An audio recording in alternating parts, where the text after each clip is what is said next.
Hello and welcome to our roundup of the European Parliament's latest plenary session here in Strasbourg.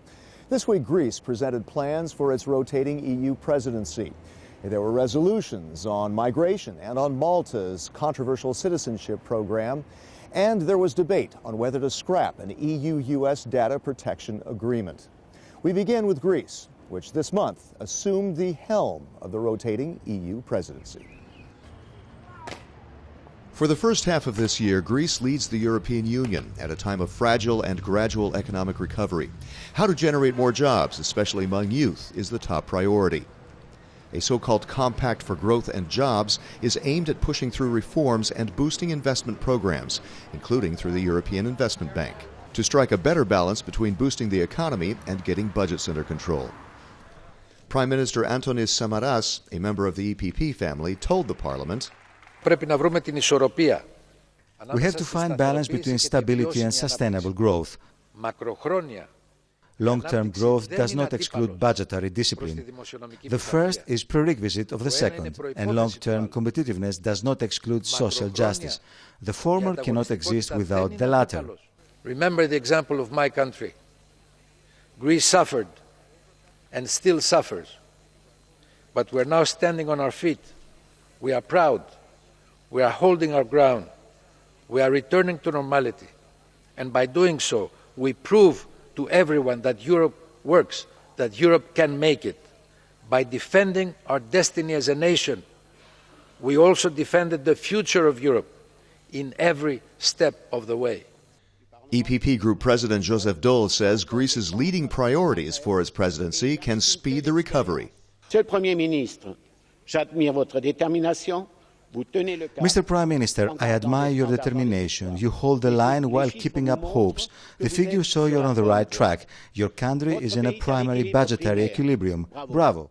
But that is not enough. Now there must be a second point that must be pursued. When I was last time in Greece, and it counts for all of Europe, regarding youth, regarding business, it is our duty to show that we are also capable in that regard.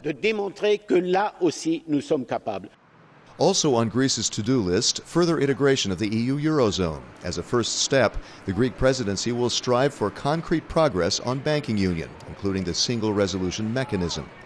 An EU-wide approach to tackling bank failures is an important step to preventing another financial crisis. On the front line of refugee flows into the EU, Greece also wants to tackle migration, borders, and mobility. It wants a comprehensive EU-wide system to manage migration flows. Linked to that, it also wants to boost EU maritime security.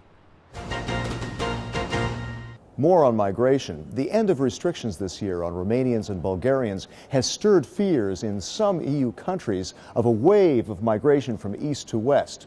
To counter what some call populist fear-mongering, the European Parliament has approved a resolution on freedom of movement across the EU. The EPP's motion for a resolution calls on all member states to respect free movement as one of the EU treaty's fundamental rights. It says the European Commission and the EU 28 should ensure that all EU workers are treated equally to protect against discrimination.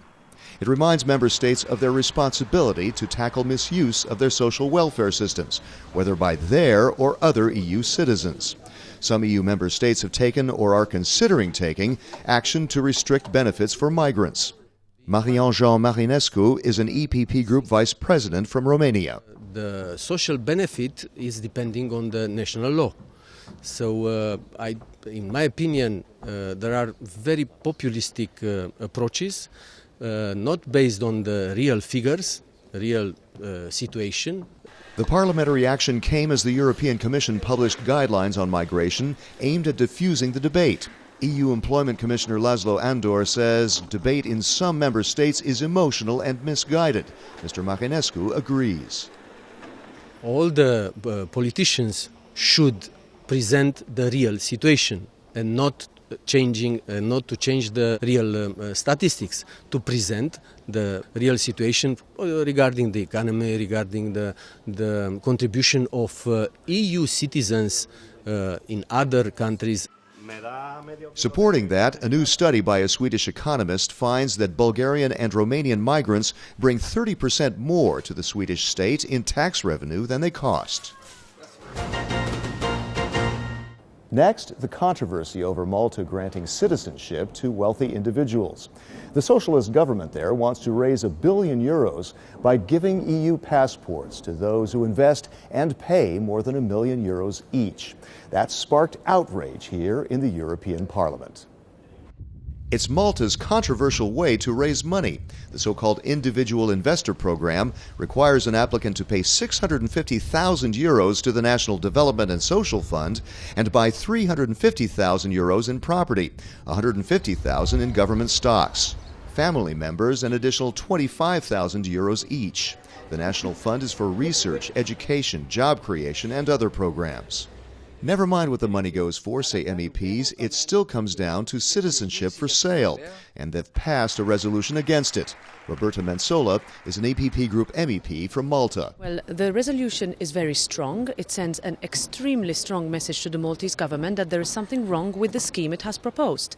The Parliament has spoken, and even though citizenship falls within the exclusive competence of member states, the impact of such a scheme on the EU is huge, and therefore the Maltese government had better pay heed to what the European Parliament has told it.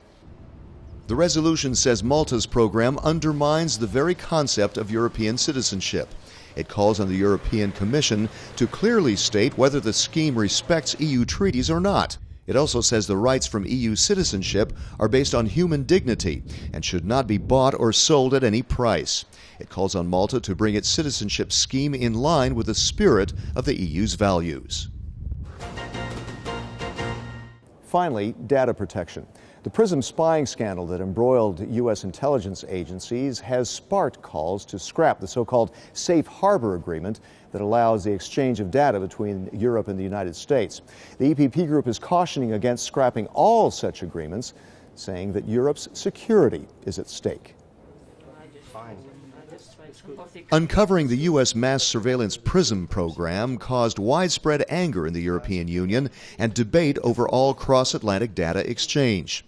First in the line of fire, the Safe Harbor Agreement, allowing U.S. companies to process personal data of European citizens.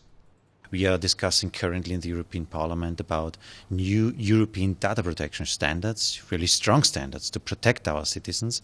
And if we want to give these new criteria, this new regulation really strong power, then we must stop the Safe Harbor Agreement. But Weber says that in order to fight terrorism, we need to maintain agreements on passenger name records, or PNR, and on the SWIFT banking data system. We must, on the other hand, look on our specific interests inside of the European Union. One of the interests is to fight against terror. This is on the table. This is perhaps not so strongly in the mind because we had no terror attacks during the last month and so on, but it is an issue on the table. And the partnership with the Americans and the question of fight against terror with the SWIFT agreement, with the PNR agreement, is helpful for Europe, is protecting Europeans. The next step, renegotiate the Safe Harbor Agreement to ensure Europeans' privacy, but also to facilitate trade between the world's two largest economies. That's all for now from Strasbourg. See you next week in Brussels. And find out more about the activities of the largest political force in Parliament by checking eppgroup.eu. Thanks for watching.